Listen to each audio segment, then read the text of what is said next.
دبستانی من با من و همراه باز هم جوانه خواهیم زد، سبز خواهیم شد، به رگ‌های آزادی دوباره نبض خواهیم شد.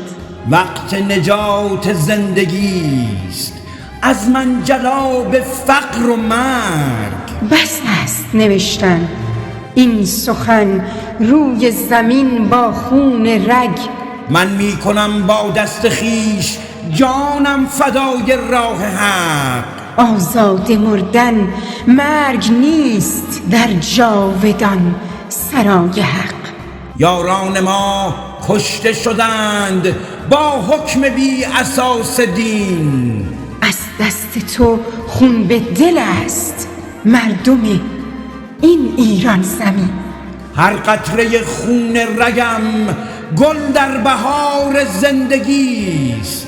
با خون خود نوشته‌ام پایان فصل بردگیست. یار دبستانی من با من و همراه منی، چوب الف بر سر ما بغض من و آه منی. حک شده اسم من و تو رو تن این تخت سیاه، ترکه بیداد و ستم